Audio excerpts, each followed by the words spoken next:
I still remember the exact second I saw her. She was standing in the hallway outside my office, holding a folder against her chest like it might protect her from something.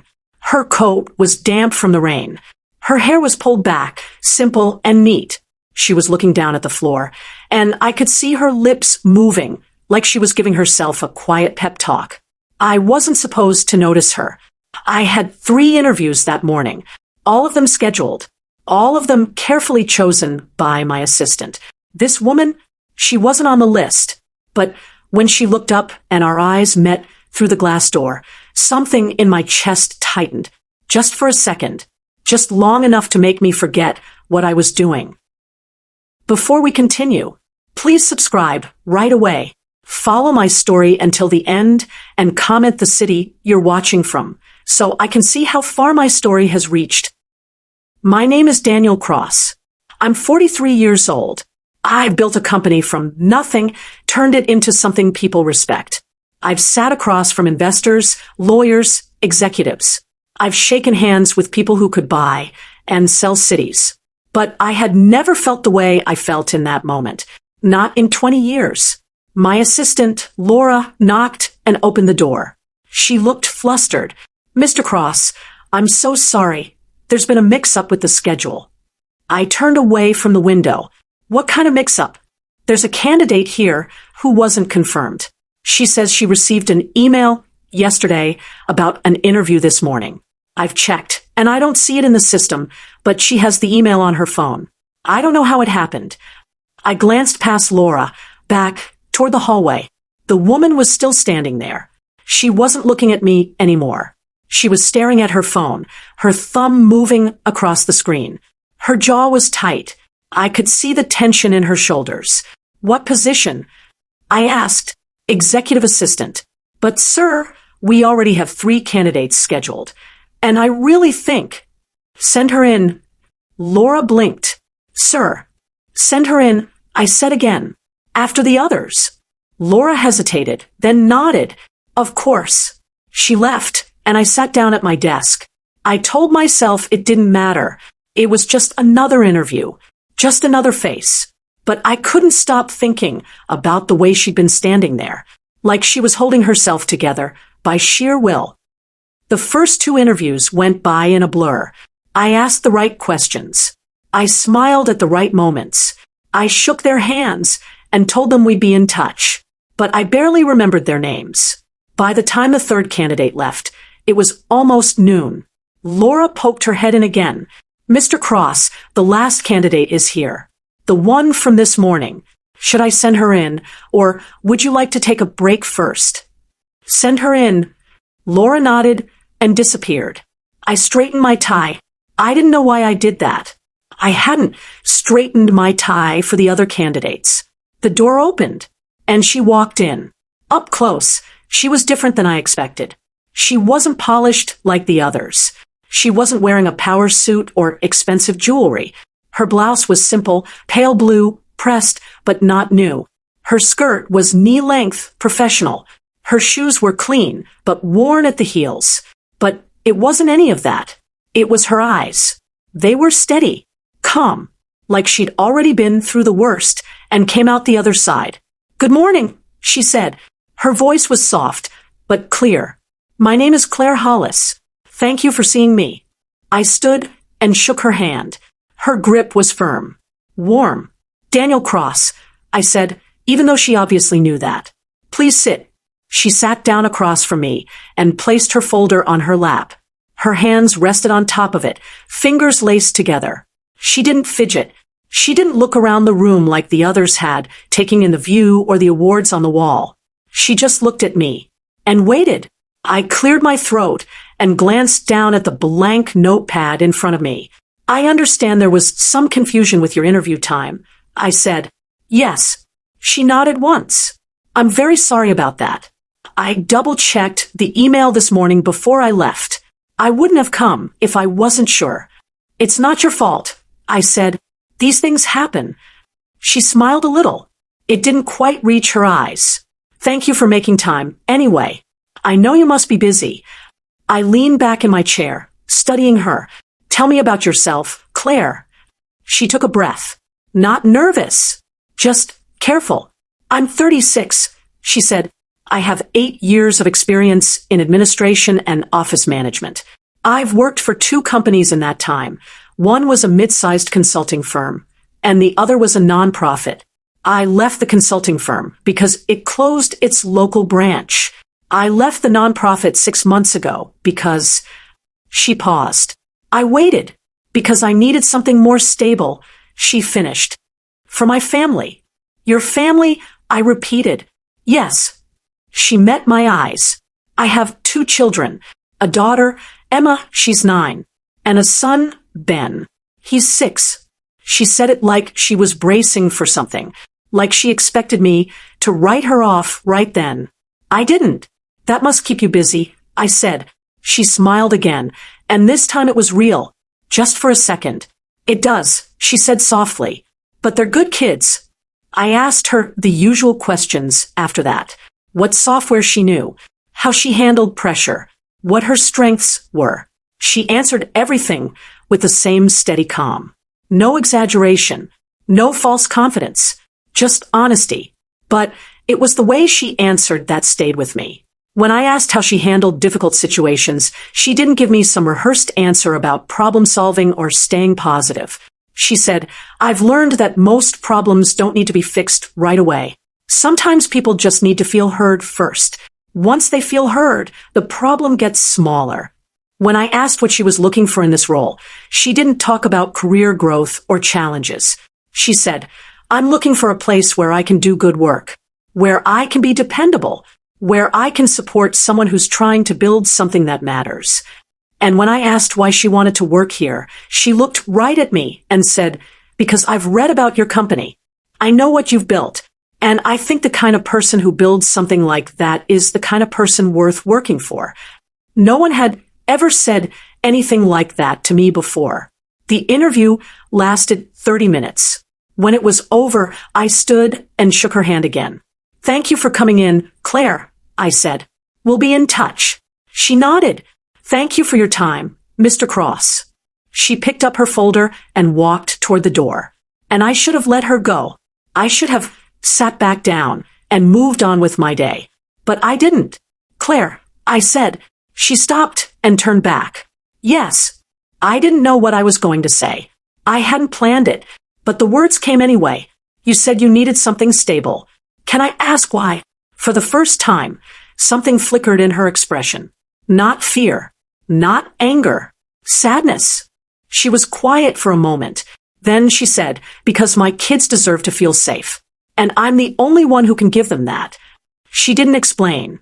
She didn't need to. I nodded slowly. I understand. She gave me one last small smile, and then she left. I sat down at my desk and stared at the door for a long time. Laura came in a few minutes later with her notes from the day.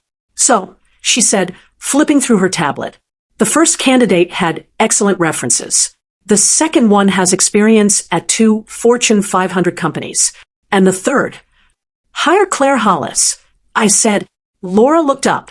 I'm sorry. The last candidate. Claire. Hire her. Laura blinked. Mr. Cross, I don't think we've even checked her references yet. And the other 2 candidates are really... I don't care. I said quietly. Hire her. Laura stared at me for a long moment. Then she nodded. Of course. I'll reach out to her today. She left, and I sat there in my empty office, wondering what the hell I'd just done. Claire started the following Monday. I told myself it was just a good business decision. She was qualified. She was professional. She would do the job well. But the truth was, I'd thought about her every day since the interview. I thought about the way she held herself, the way she spoke, the way she looked at me, like she could see straight through all the things I'd built around myself. I thought about what she'd said. My kids deserve to feel safe, and I'm the only one who can give them that. I didn't know her story, but I knew enough. Her first morning, Laura brought her up to my floor just after 8. I was standing by the window when they walked in. I turned, and there she was. She was wearing a dark gray dress, simple and neat. Her hair was down this time, falling just past her shoulders. She looked tired, not exhausted, but like she'd been awake for a while already. "Good morning, Mr. Cross," she said. "Good morning, Claire." I nodded to Laura. "Thank you." Laura left, and it was just the two of us. Claire stood there with her hands folded in front of her, waiting. I realized I hadn't planned what to say. "Welcome," I said finally. "I'm glad you're here." "Thank you." She smiled a little. "I'm glad to be here. Laura will get you set up at your desk. If you need anything, just ask. I'll try not to make your first day too overwhelming." "I'm sure I'll be fine," she said. And somehow, I believed her. By the end of the first week, it was clear that hiring Claire had been the right choice. She was efficient, organized. She anticipated things before I even had to ask. She answered emails, managed my calendar, handled calls with a kind of grace I hadn't seen in years. But it wasn't just that. It was the way she worked. She didn't try to impress me. She didn't hover or ask 100 questions. She just did the work, quietly, carefully, and at the end of every day, she would knock softly on my door and ask, "Is there anything else you need before I go?" Every time I said no, and every time she would nod, say goodnight, and leave. I started noticing the small things. The way she always had a cup of tea on her desk in the afternoon. The way she kept a photo tucked into the corner of her computer monitor. 2 kids smiling, standing in front of a tree. The way she would glance at the clock around 3:30 every day, just for a second, like she was counting the hours until she could go home. One Friday afternoon, I was working late. Most of the office had already emptied out. It was quiet, peaceful. I got up to stretch and walked out into the hallway. Claire was still at her desk. She was leaning forward, her chin resting in her hand, staring at her computer screen. She looked far away. I stepped closer, and she must have heard me because she sat up quickly and turned. "Oh, Mr. Cross. I'm sorry. I didn't realize you were still here." "It's fine," I said. I was about to say the same thing. She glanced at the clock. It was almost 6. "I was just finishing up some scheduling for next week," she said. "I'll be out of your way in a minute." "You're not in my way." She looked at me for a moment, like she wasn't sure what to say. I nodded toward her screen. "Everything all right?" "Yes," she said quickly. Then she hesitated, just trying to figure out logistics. "My daughter has a school event next Thursday evening. I was hoping to leave a little early that day, if that's all right." "Of course," I said. "You don't have to ask." "I do, actually," she said with a small smile. "But thank you." I leaned against the edge of her desk. "What kind of event?" "A music performance. She's been practicing for weeks. She plays the recorder." Claire's face softened when she said it. "She's not very good yet, but she's so proud of herself." Something about the way she said that made my chest ache. "You should leave early," I said. "Take the afternoon if you want." She shook her head. "I don't need the whole afternoon. Just an hour." "Claire." She looked up at me. "Take the afternoon," I said again, quieter this time. "She's only going to be 9 once." Her eyes held mine for a long moment. "Thank you," she said softly. I nodded and stepped back. "Have a good weekend." "You too, Mr. Cross." I walked back to my office, and I realized I'd never asked anyone about their kids before. The weeks blurred together after that. Claire became a constant presence in my life. Not in a loud way, not in a way that demanded attention, but she was there. Every morning when I arrived, she was already at her desk. Every evening when I stayed late, she stayed too, until I told her to go home. We didn't talk much outside of work, but I started to notice things, like the way she always brought her lunch from home, never bought anything from the cafeteria or ordered in like everyone else, like the way she wore the same 3 outfits in rotation, always clean, always pressed, but never new, like the way she smiled and said she was fine when Laura asked if she wanted to join the team for happy hour, but I could see the tightness around her eyes. She was holding something, and I wanted to know what it was. It was a Tuesday afternoon when everything shifted. I'd just come back from a meeting, and Claire was on the phone at her desk. Her voice was low, strained. I understand that, she was saying. But I paid last month. I have the confirmation number right here. Silence. No, please, just let me speak to someone else. There has to be a mistake. Her hand was gripping the edge of the desk. I stopped walking. Fine, she said quietly. I'll call back. She hung up and sat there for a moment, staring at nothing. Then she noticed me standing there. She straightened, immediately her expression smoothing out. Mr. Cross, I'm sorry I didn't see you. Is everything all right? I asked. Yes, of course. She smiled, but it didn't reach her eyes. Just a billing issue. Nothing important. I didn't believe her, but I didn't push. If you need to step out, that's fine, I said. I'm fine, she said again. Thank you. I nodded and went into my office, but I couldn't stop thinking about the look on her face. 2 days later, I was leaving the building around 7 when I saw her. She was standing outside, near the corner of the street, her phone pressed to her ear. Her back was to me, but I could see the way her shoulders were hunched. I should have kept walking, but I didn't. I stayed where I was, just out of sight, and I listened. I know, Emma, she was saying. Her voice was tight. I know you're hungry. I'll be home in 20 minutes, okay? There's bread in the cabinet. You can make yourself a sandwich. Pause. I know it's not dinner, but it's something. I'll make us something warm tomorrow. I promise. Another pause. Longer this time. I love you too, sweetheart. Let me talk to your brother. Her voice softened. Hey, buddy. Yeah, I'm coming home soon. Can you help your sister, please? Just for a little bit. She listened, and then she laughed, but it sounded hollow. You're such a good boy, Ben. I'll see you soon. She hung up and stood there for a moment, staring at the ground. Then she wiped her eyes quickly and started walking. I stayed where I was until she was out of sight, and I realized something I should have seen weeks ago. She wasn't just working hard. She was surviving. The next morning, I called Laura into my office. I need you to pull Claire's file, I said. Laura frowned. Is something wrong? No, I just want to review it. She hesitated, then nodded. I'll bring it right up. When she came back, she handed me a thin folder. I opened it and skimmed through. Previous employment, references, emergency contact, none listed, and at the bottom, a photocopy of a personal check she'd written for her first month's parking pass. The account name was just hers, no one else's. I stared at it for a long time. Then I closed the folder and handed it back to Laura. Thank you. Is everything all right, Mr. Cross? Yes, I said. Everything's fine. But it wasn't. That afternoon, I did something I'd never done before. I called Claire into my office and told her to close the door. She sat down across from me, her hands folded in her lap. Come. Waiting. I want to talk to you about something, I said. Of course. I hesitated. I didn't know how to say it without sounding like I was overstepping. So I just said it. You're doing excellent work here, Claire.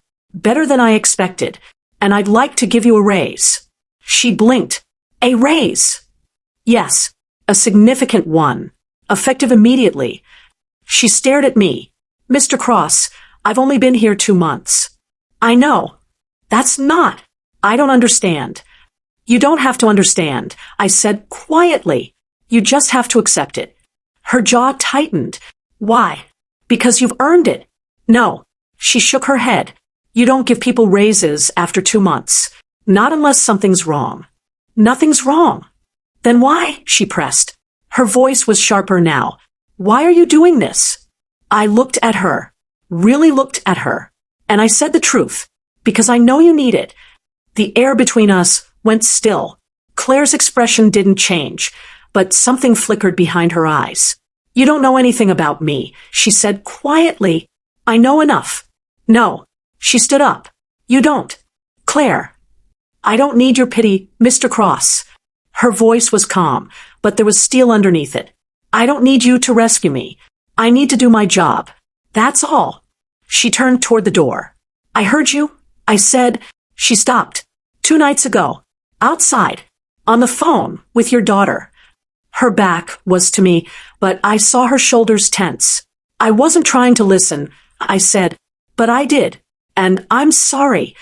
She didn't turn around. You don't have to be ashamed, I said softly. Whatever you're going through, you don't have to carry it alone. For a long moment, she didn't move. Then she said very quietly, "Yes, I do." And she walked out. She didn't speak to me for the rest of the week. She answered my emails. She managed my schedule. She did her job. But she wouldn't look at me. And I realized I'd made a terrible mistake. I thought I was helping, but all I'd done was remind her of everything she was trying to hold together. It was a rainy Thursday when everything fell apart. Claire had left early for her daughter's school event, just like I'd told her to. I stayed late, working through a contract review that couldn't wait. Around 8, my phone rang. It was Laura. "Mr. Cross, I'm so sorry to bother you." "What is it?" "It's Claire. She's here. Downstairs in the lobby. I think something's wrong." My chest tightened. "I'll be right down." I took the elevator down and found her sitting in one of the chairs near the entrance. She was soaking wet. Her coat was dripping onto the floor. Her hair was plastered to her face. And she was crying. Not loud, not dramatic, just silent tears running down her cheeks while she stared at nothing. I crossed the lobby and knelt down in front of her. "Claire." She didn't look at me. "Claire, what happened?" She shook her head. "I'm sorry. I didn't know where else to go." "It's okay. You're okay. Just tell me what happened." She took a shaky breath. "My car broke down. After the school event, I got the kids home, but then it just stopped.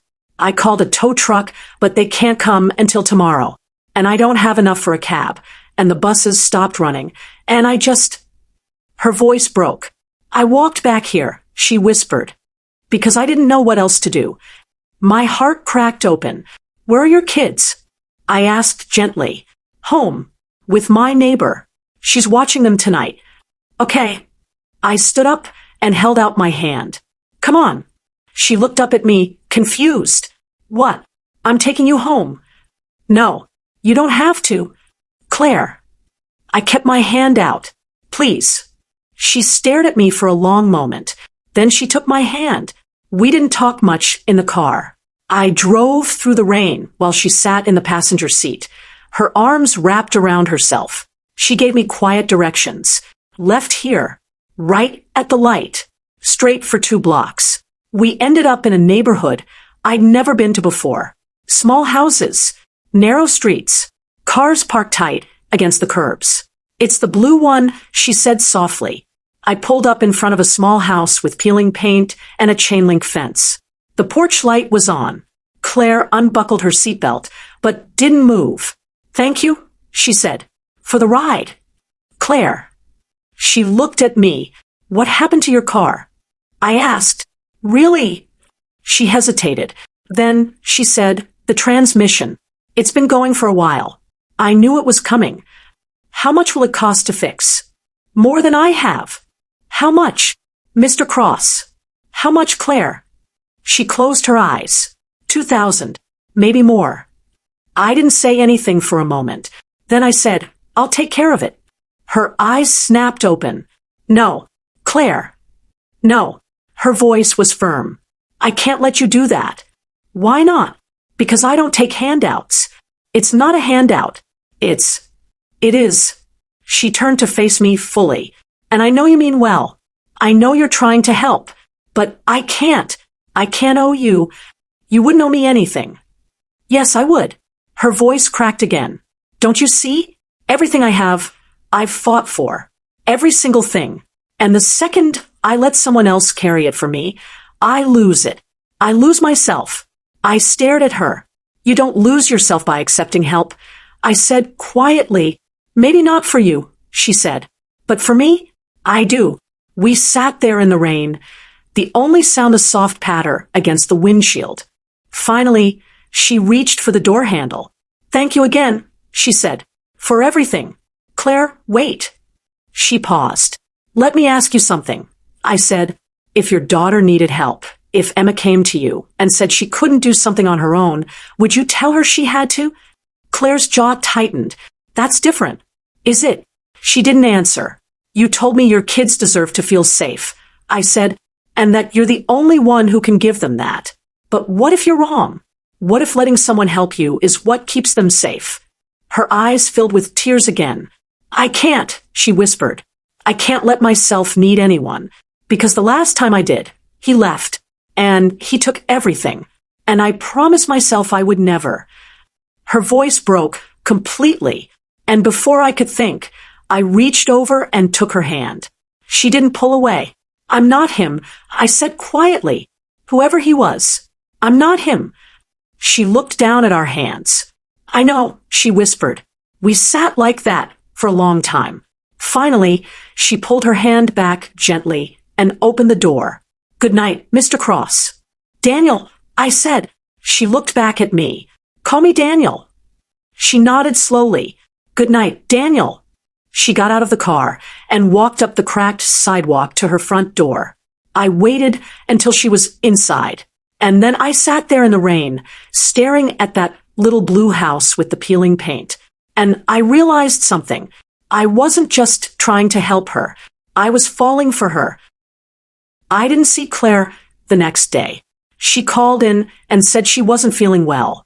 Laura handled it without question. But I knew the truth. She was avoiding me, and I didn't blame her. Saturday morning, I did something I hadn't done in years.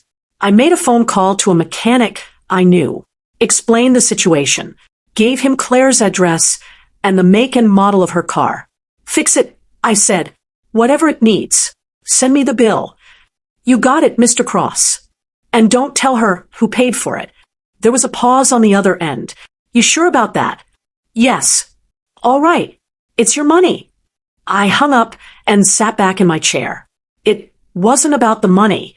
It was about giving her one less thing to carry, even if she never knew it was me. Monday morning, Claire was back. She walked in right at 8, her coat folded over her arm, her expression calm and professional. Good morning, Mr. Cross, she said. Good morning. She didn't say anything about Thursday night. Didn't mention the car or the ride home or anything we'd talked about. She just went to her desk and started working. I wanted to ask if her car was fixed, but I didn't. It was Wednesday when she came into my office. She knocked softly, and I looked up from my laptop.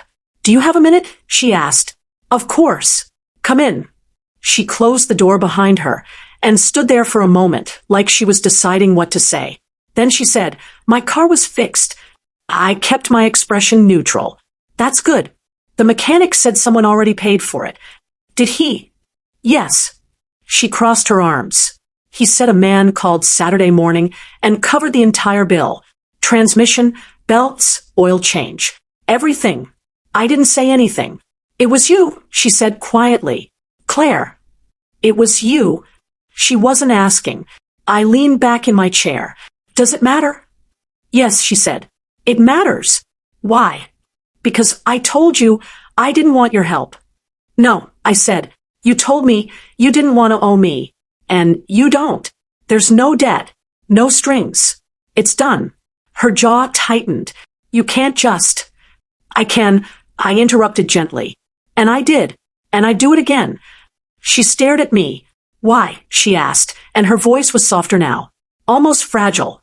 I stood up and walked around the desk. I stopped a few feet from her.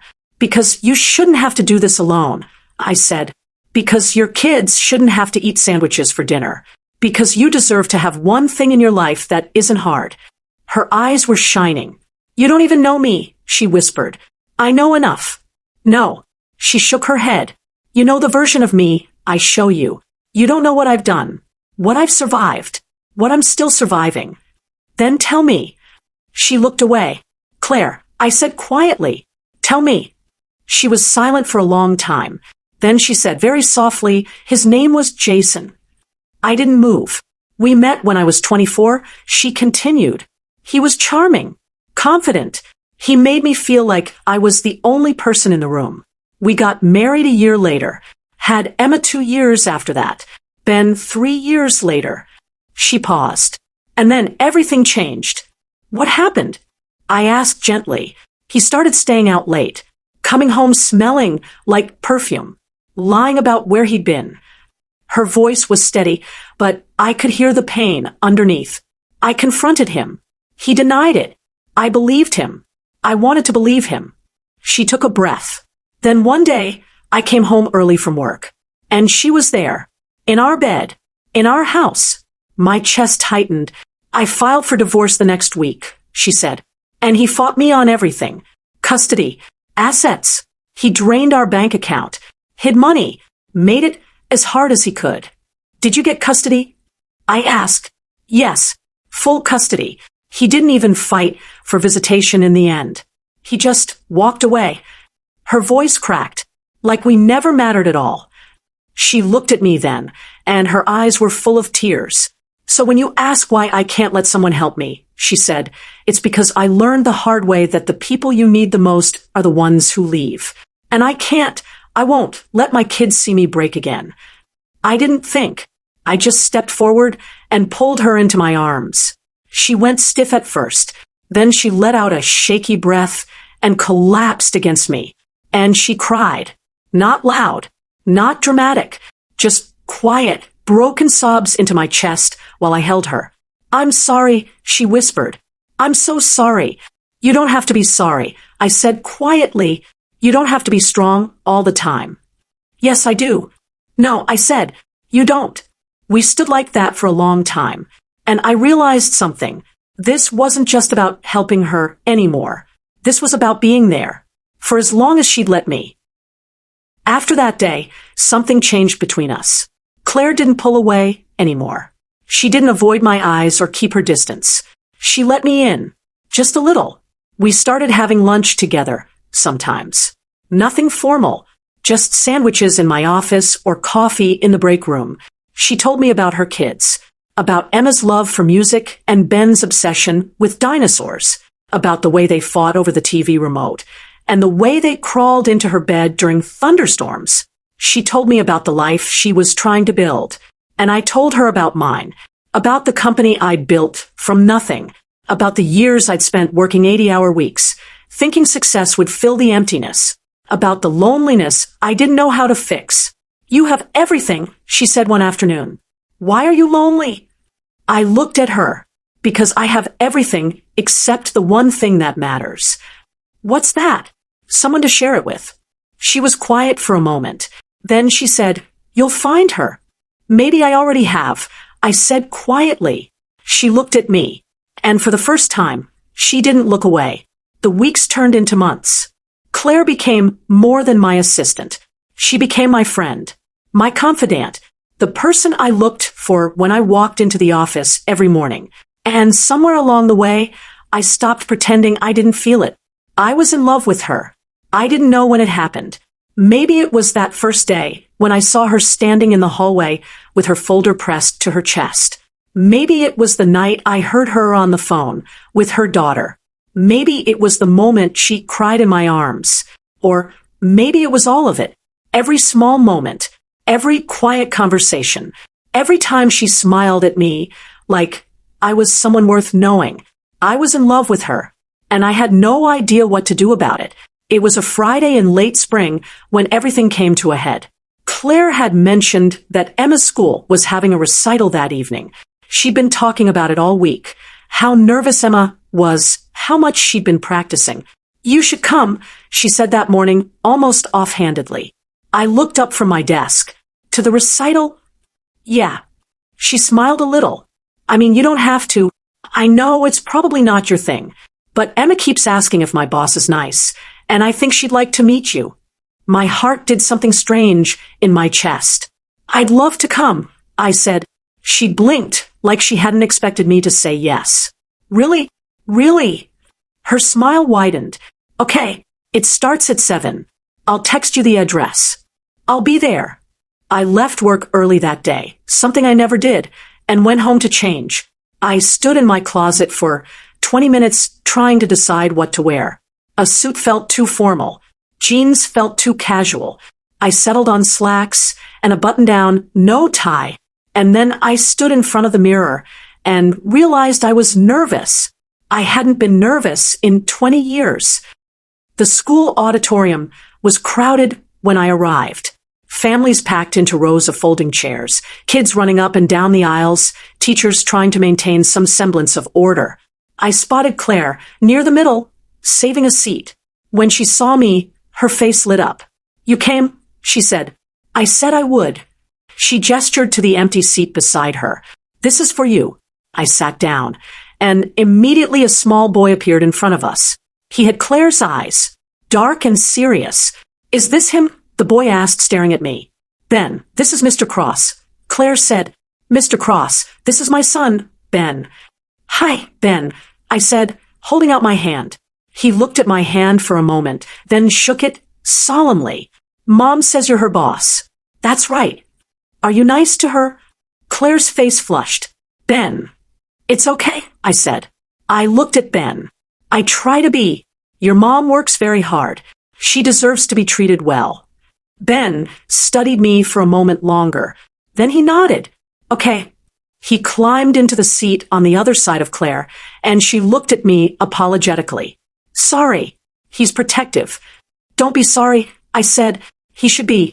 The recital started a few minutes later. It was exactly what you'd expect from a fourth-grade music performance. Slightly off-key, adorably chaotic, full of proud parents filming on their phones. And then Emma walked onto the stage. She looked just like Claire. Same dark hair, same careful posture. She was wearing a white blouse and a navy skirt, and she was holding her recorder like it was the most important thing in the world. I glanced at Claire. She was leaning forward, her hands clasped together, her eyes fixed on her daughter. The music started. Emma played her part, a simple melody, shaky in places but earnest. And when she finished, she looked out into the audience, searching. When she found Claire, she smiled. And Claire smiled back, her eyes shining. After the recital, families gathered in the hallway.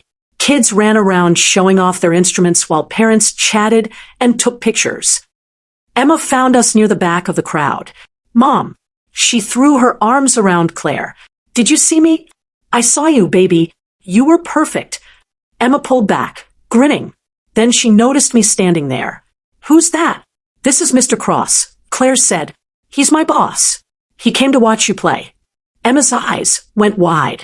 "Really? Really?" I said. "You did a great job up there." "Thanks." She looked at her recorder, then back at me. "Do you play any instruments?" "I used to play piano. A long time ago. Can you teach me?" "Emma," Claire said gently, "Mr. Cross is very busy." "I'd be happy to," I said. Claire looked at me, surprised. Emma's face lit up. "Really? Really?" Ben appeared then, dragging Claire's coat. "Mom, I'm hungry." "I know, buddy. We'll go home and have dinner." "Can Mr. Cross come?" Ben asked. The question hung in the air. Claire looked at me, and I could see the hesitation in her eyes. The uncertainty. "You don't have to," she started. "I'd like to," I said. "If that's okay." She stared at me for a moment. Then she smiled. "Okay." We stopped at a grocery store on the way. Claire tried to argue when I grabbed a cart and started filling it: chicken, vegetables, pasta, bread, milk, fruit. "Daniel, you don't have to." "I know," I said, "but I want to." She pressed her lips together, but didn't argue further. Ben and Emma ran ahead, pointing at things they wanted. Claire told them no gently but firmly, and I made mental notes of everything they pointed at. At the register, Claire reached for her wallet. I handed my card to the cashier first. "Daniel," she said quietly. "Claire," I said, matching her tone. "Let me." She looked at me for a long moment. Then she nodded. The inside of her house was exactly what I expected. Small, neat, worn but cared for. The furniture was mismatched. A couch that sagged in the middle, a coffee table with scratches on the surface, a bookshelf made from stacked crates. But there were pictures everywhere. On the walls, on the mantel, on the fridge. Emma and Ben at different ages, smiling, laughing, growing up in these frozen moments. "It's not much," Claire said, setting the grocery bags on the counter. "It's perfect," I said, She looked at me like she didn't believe me. But I meant it. We cooked dinner together. Claire directed while I chopped vegetables and boiled pasta. Ben set the table, carefully placing mismatched plates and forks that didn't quite line up. Emma sat at the counter and told me about her favorite songs and her least favorite teacher and the book she was reading. And for the first time in longer than I could remember, I felt like I was part of something. Not a business deal or a board meeting or a networking event. A family. We ate at a table that barely fit 4 people. The kids talked over each other. And Claire gently reminded them to use their napkins and chew with their mouths closed. I couldn't remember the last time I'd had a meal like this. Mr. Cross, Emma said, "Do you have any kids?" Emma, Claire said, "That's personal." "It's okay," I said. I looked at Emma. "No, I don't." "Why not?" "Emma, I never met the right person," I said honestly. Emma tilted her head, thinking, Mom says the right person is worth waiting for. I glanced at Claire. She was looking down at her plate, her cheeks pink. "Your mom's right," I said quietly. After dinner, the kids went to get ready for bed, while Claire and I cleaned up. We worked in comfortable silence, washing dishes side by side at the sink. "Thank you for tonight," she said softly. "You didn't have to do any of this." "I wanted to." "Why?" She turned to look at me. "Why are you so good to us?" I set down the dish I was holding and turned to face her. "Because you make me feel like a person again," I said. "Not a CEO, not a name on a building, just a person." Her eyes searched mine. "Daniel." "Mom." Ben's voice called from down the hallway. "I can't find my dinosaur book." Claire closed her eyes and took a breath. "I'll be right back." She disappeared down the hallway, and I stood there in her tiny kitchen, surrounded by the warm, chaotic mess of her life. And I knew I didn't just love her. I wanted this. All of it. When Claire came back, the kids were tucked in. "They want to say goodnight," she said. I followed her down the hallway to a small bedroom. Emma and Ben were in twin beds pushed against opposite walls. The room was cluttered with toys and books and drawings taped to the walls. "Good night, Mr. Cross," Emma said sleepily. "Good night, Emma. Will you come back?" Ben asked. I looked at Claire. She was watching me, her expression unreadable. "If your mom says it's okay," I said. "It's okay," Ben said. "Right, Mom?" Claire smiled softly. "We'll see." Ben seemed satisfied with that. He rolled over and closed his eyes. We walked back to the living room. "I should go," I said, even though I didn't want to. "Yeah," Claire said. "It's late." I grabbed my coat from the back of the couch. She walked me to the door. We stood there for a moment, neither of us moving. "Thank you," she said again. "For everything. Tonight. The groceries. Just being here." "Claire," I said quietly, "can I ask you something?" "Of course." I hesitated, choosing my words carefully. "Do you ever think about letting someone in? Not because you need them, but because you want them." Her breath hitched. "I don't know if I remember how." She whispered. "You do," I said. "You've been doing it all night." She looked up at me, her eyes wide. "This can't happen," she said softly. "You're my boss. I work for you. It's not right." "Then I'll find you another job," I said. "I'll write you the best recommendation anyone's ever seen. You can work anywhere you want." "Daniel." "I'm not saying this to pressure you," I said. "I'm saying it because I need you to know. I don't care about the job. I don't care about the rules. I care about you." Her eyes filled with tears. "I'm scared," she whispered. "I know." "What if you leave? What if this doesn't work? What if?" I reached out and gently took her hand. "I'm not him," I said quietly. "I'm not going anywhere." A tear slipped down her cheek. "I need time," she said, "to think, to figure out if I can do this." "Take all the time you need," I said. "I'll be here." She squeezed my hand. Then she let go. "Good night, Daniel." "Good night, Claire." I walked to my car and sat there for a long time, staring at that little blue house with the peeling paint. And I realized something. For the first time in my life, I was willing to wait, for as long as it took. The next few weeks were strange. Claire was professional, at work, polite, efficient, but there was a distance now that hadn't been there before. She didn't linger in my office anymore, didn't stay for lunch, didn't meet my eyes for more than a second at a time. And I understood. She was protecting herself, building walls because she was scared of what might happen if she let them down. I didn't push. I just showed up. Every day. Steady. Reliable. Exactly like I'd promised. But it was hard. Harder than I expected. Because now that I knew what it felt like to be close to her, the distance felt unbearable. I caught myself looking for her throughout the day, listening for her voice, finding excuses to walk past her desk. And every time she looked away, it hurt. 2 weeks after the recital, Laura knocked on my door. "Mr. Cross, there's a situation." I looked up. What kind of situation? "It's Claire. She didn't come in today, and she didn't call." That's not like her. My chest tightened. "Did you try calling her?" 3 times. No answer. I stood up immediately. "I'm going to her house." Laura blinked. "Sir, maybe we should just—" "I'm going," I said.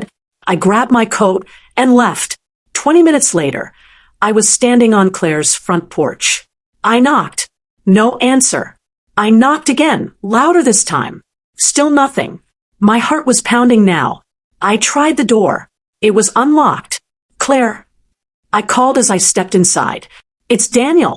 Are you here?" Silence. Then I heard it. A soft sound from down the hallway. Someone crying.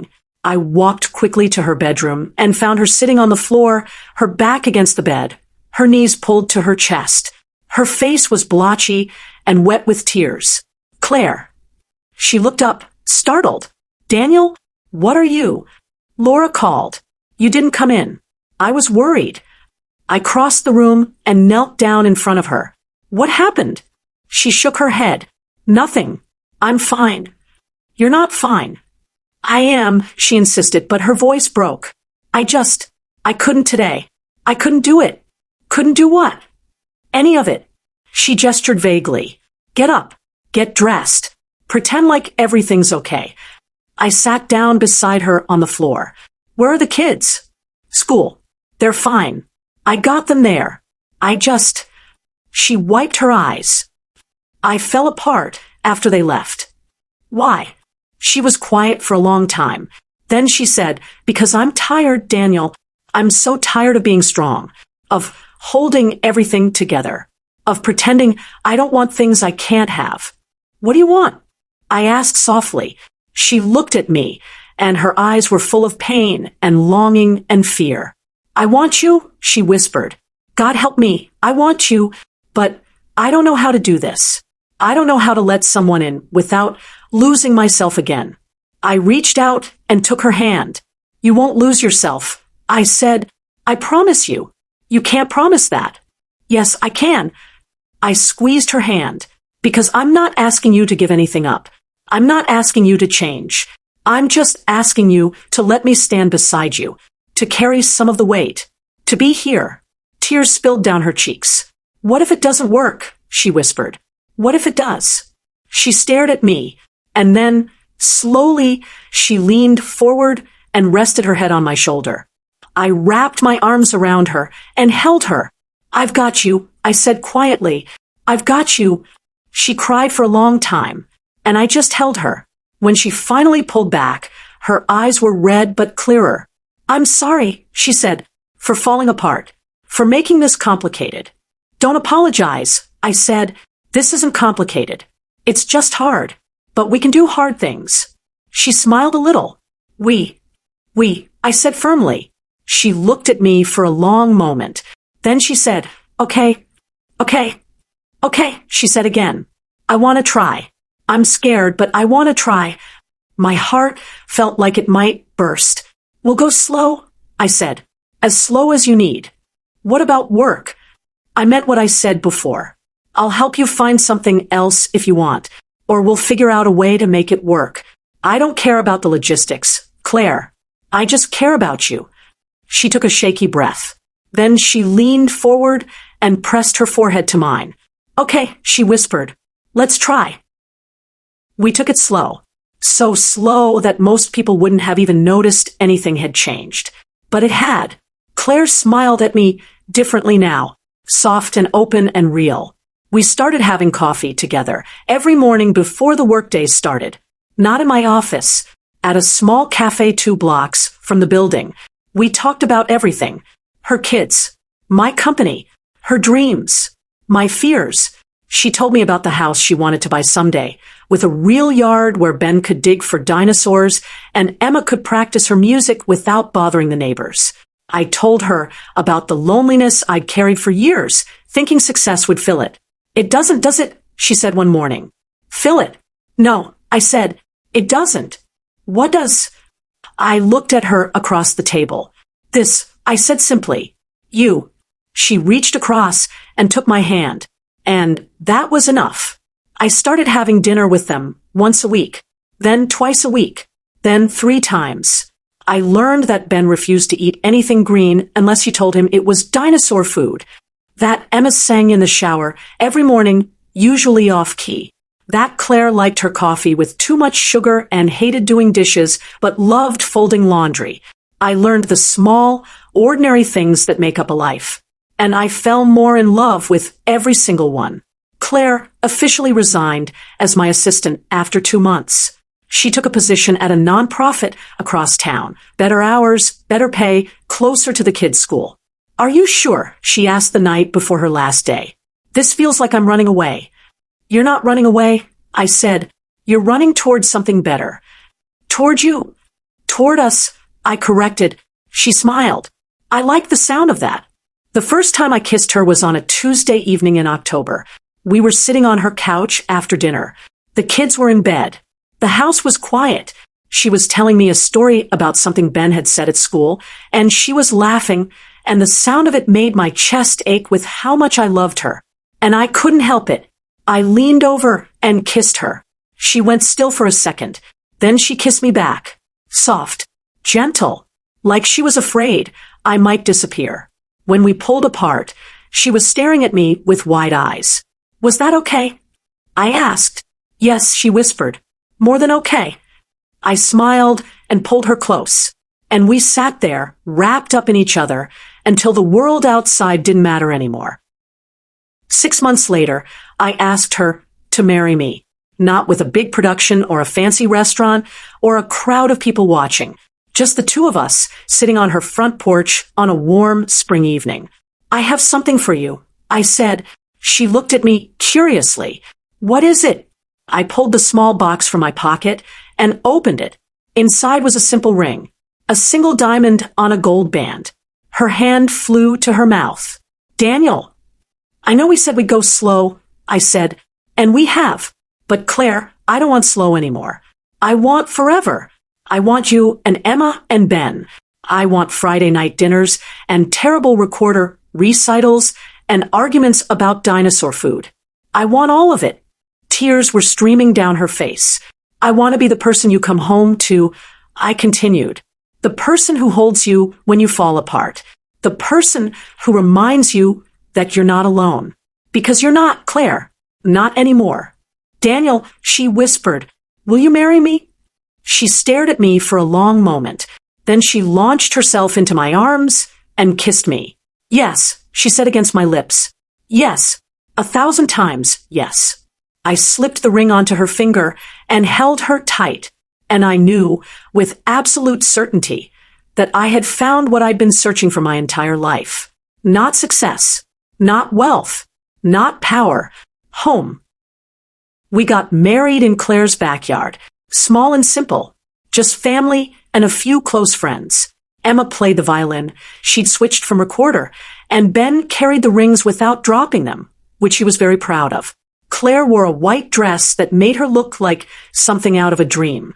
And when she walked toward me, smiling through tears, I felt like the luckiest man alive. We bought a house 6 months after the wedding. Not huge, not ostentatious, but it had a yard where Ben could dig, and a room where Emma could practice, and a porch where Claire and I could sit and watch the sunset. It was everything. Emma is 13 now. She's in orchestra and talks about studying music in college. Ben is 10. He still loves dinosaurs. And now he loves soccer too. I coach his team on weekends. Claire runs a community center downtown. She helps single mothers find jobs, childcare, resources. She's brilliant at it. And me, I still run my company, but it's not my whole life anymore. My life is Friday night dinners, soccer games, violin recitals, quiet mornings with coffee, and Claire's hand in mine. My life is the laughter of children who call me dad now. My life is the woman who taught me that love isn't about finding someone perfect. It's about finding someone worth fighting for. Sometimes late at night when the house is quiet, Claire and I sit on the porch and talk about how we got here. Do you ever think about that day? She asks. When I walked into your office by accident. Every day, I say, do you think we would have found each other if it hadn't happened? I pull her close. I don't know, I say honestly, but I'm grateful we did. She rests her head on my shoulder. Me too. People ask me sometimes what the secret is. To a good marriage. To a happy life. And I tell them the truth. There's no secret. There's just showing up. Every single day. Even when it's hard. Even when it's scary. Even when you're not sure you can. There's just choosing love. Over and over again. There's just being present. Being kind. Being honest. There's just remembering that the person you love is not perfect, and neither are you, and that's okay. Because love isn't about perfection. It's about commitment. It's about saying, I see you, all of you, and I choose you anyway. Claire taught me that. She taught me that strength isn't about never breaking. It's about breaking and choosing to get back up. She taught me that family isn't always the one you're born into. Sometimes it's the one you build. She taught me that home isn't a place. It's a person. And I am so grateful that she let me be hers. I never forgot her face. That first day in the hallway, holding her folder like armor. I never forgot the way she looked at me, like she could see straight through all the walls I built. I never forgot the way she cried in my arms and let me hold her. I never forgot the way she said yes. And I never will. Because Claire didn't just change my life. She gave me one worth living. Love isn't something you find. It's something you build. One day at a time. One choice at a time. One moment at a time. And if you're lucky, if you're very, very lucky, you find someone who will build it with you. Someone who sees your scars and loves you anyway. Someone who holds your hand in the dark. Someone who reminds you that you are not alone. That's what love is. And that's what Claire gave me. Everything. The end. Subscribe for more stories like this.